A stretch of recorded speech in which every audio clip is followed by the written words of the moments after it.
नमस्कार, मी षडाक्षरी. आपण बघत आहोत प्रोटीनचं स्ट्रक्चर कसं असतं. आपण बघत आहोत प्रोटीनच्या स्ट्रक्चरबद्दलची माहिती. आता प्रोटीनचं स्ट्रक्चर आपण अभ्यास करताना 4 वेगवेगळ्या लेवलला आपण त्याचा अभ्यास करतो. Primary structure, secondary structure, tertiary structure आणि क्वाटर्नरी स्ट्रक्चर. आता प्रायमरी स्ट्रक्चरमध्ये आपण कशाचा विचार केला की अल्फा अमायनो ॲसिडची सिक्वेन्स कसा आहे, बस इतकंच. की बाबा हा आपला प्रोटीन, त्याच्यामधली पॉलीपेप्टाइड चेन आणि त्या पॉलीपेप्टाइड चेनमध्ये अल्फा अमायनो ॲसिड्स आहेत आणि त्या अल्फा अमायनो ॲसिडचा कळलं का. म्हणजे प्रायमरी स्ट्रक्चरमध्ये आपण कशाचा विचार केला, तुमच्या पॉलीपेप्टाइड चेनमध्ये असलेल्या अल्फा अमायनो ॲसिडचा सिक्वेन्सबद्दलचा अभ्यास करणारं structure, that is called the primary structure. आता बघा, हा कोण आहे, अल्फा अमायनो ॲसिड. हा कोण आहे, अल्फा अमायनो ॲसिड. हा कोण आहे, अल्फा अमायनो ॲसिड. हा कोण आहे, अल्फा अमायनो ॲसिड. हा कोण आहे, अल्फा अमायनो ॲसिड. मग या अल्फा अमायनो ॲसिडचा जो सिक्वेन्स आहे याच्याबद्दलचा अभ्यास आपण कशामध्ये केला, प्रायमरी स्ट्रक्चर. म्हणजे प्रायमरी स्ट्रक्चरमध्ये आपण कशाचा विचार करतो, पॉलीपेप्टाइड चेनमध्ये असलेल्या अल्फा अमायनो ॲसिडचा सिक्वेन्स हा शब्द महत्त्वाचा आहे. सिक्वेन्स म्हणजेच primary structure. Sequence of the alpha amino acids in the polypeptide chain, that is called as the primary structure of the protein. ठीक आहे.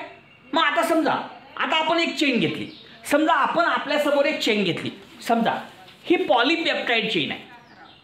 दिस इज द पॉलीपेप्टाइड चेन. मग ह्या पॉलीपेप्टाइड चेनची 3 डायमेन्शनल स्टडी करणे.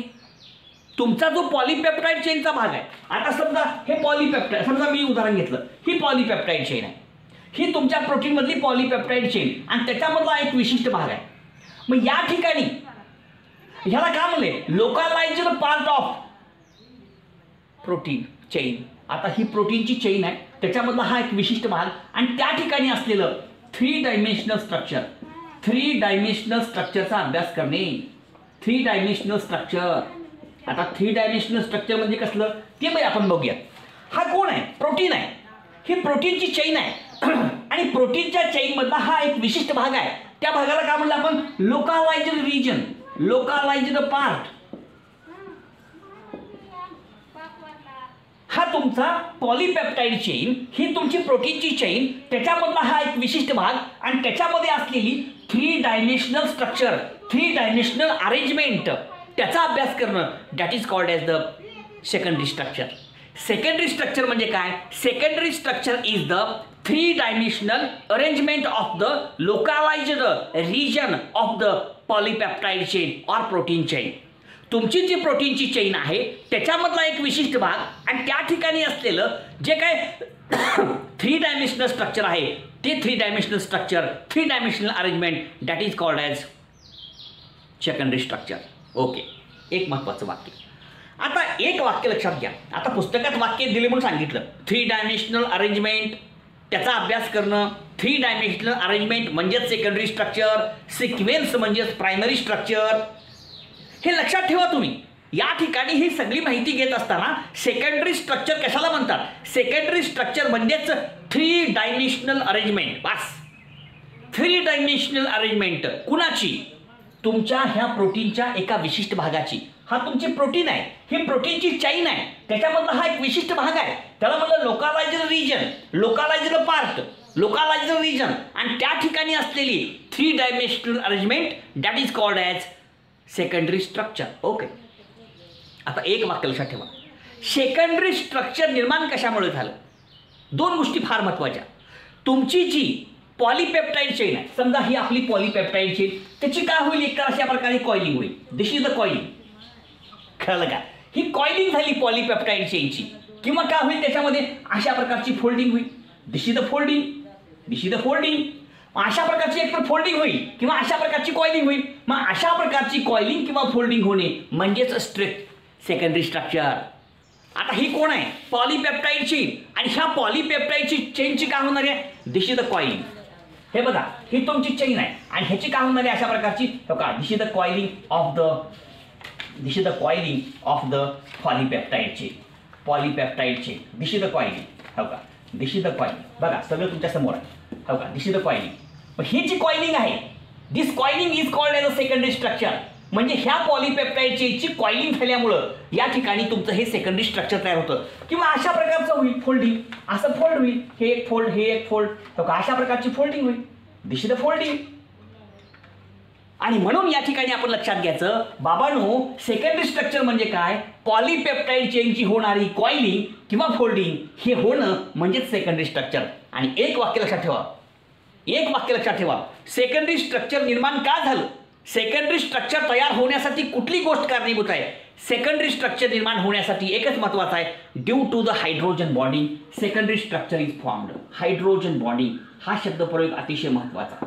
हायड्रोजन बॉन्डिंगमुळं सेकंडरी स्ट्रक्चर तयार होतं. Secondary structure arises, secondary structure is formed due to the hydrogen bonding. हे फार महत्वाचं वाक्य. आता हायड्रोजन बॉन्डिंग कशी होणार, कुणामध्ये होणार ते पण आपण थोडक्यात बघूया.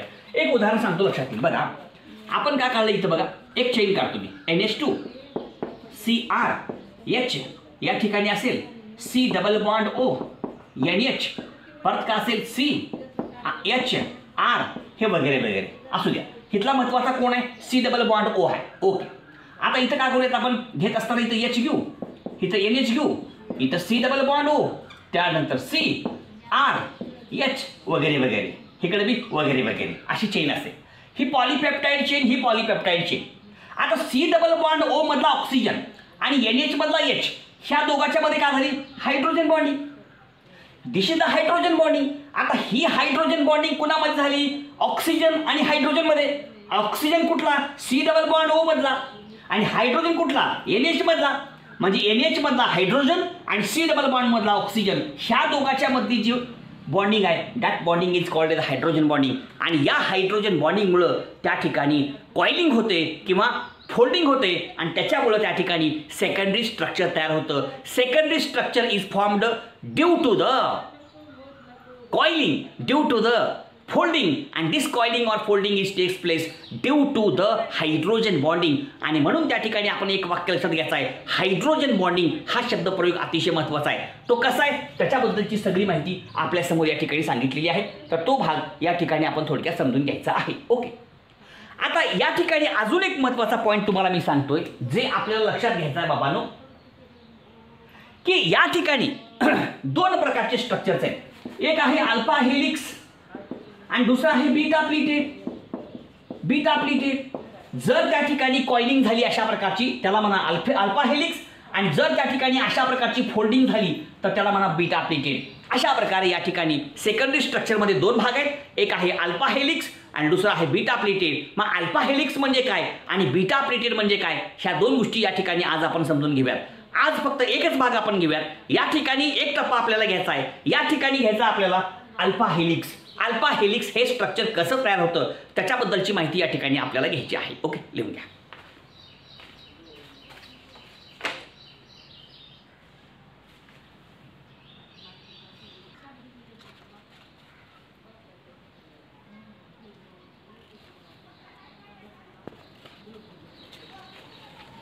आता या ठिकाणी तुम्हाला माहित आहे सेकंडरी स्ट्रक्चरमध्ये पुन्हा दोन गोष्टींचा विचार करायचा आहे, अल्फा हेलिक्स आणि बीटा प्लीटेड. सेकंडरी स्ट्रक्चर पुन्हा दोन प्रकारचे, अल्फा हेलिक्स आणि बीटा प्लीटेड. आता अल्फा हेलिक्स म्हणजे काय आणि बीटा प्लीटेड म्हणजे काय ते बघूयात आपण. एक लक्षात घ्या, आता ही तुमची कोण आहे, पॉलीपेप्टाइड चेन. आणि ही पॉलीपेप्टाइड चेन ह्याची जर कॉइलिंग झाली, याची जर फोल्डिंग झाली तर काय होईल त्या ठिकाणी, सेकंडरी स्ट्रक्चर. आता हे सेकंडरी स्ट्रक्चर दोन प्रकारे फोल्ड होतं.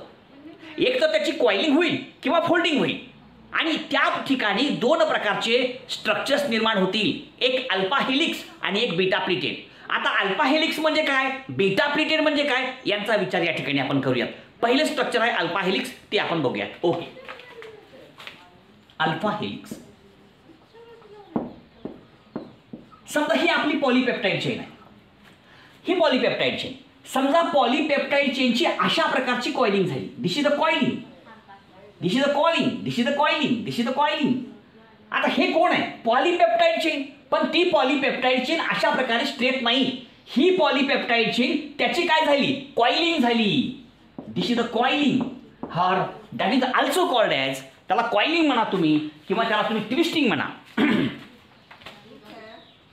कॉइलिंग और twisting of the polypeptide chain. ही कोण आहे? Polypeptide chain. आता ह्या पॉलीपेप्टाइड चेनची काय झाली? कॉइलिंग झाली. आणि ही कॉइलिंग कशी होत असते? This coiling is right handed किंवा त्याला म्हणायचं क्लॉकवाईज मॅनरमध्ये, क्लॉकवाईज ऑर राईट हँडेड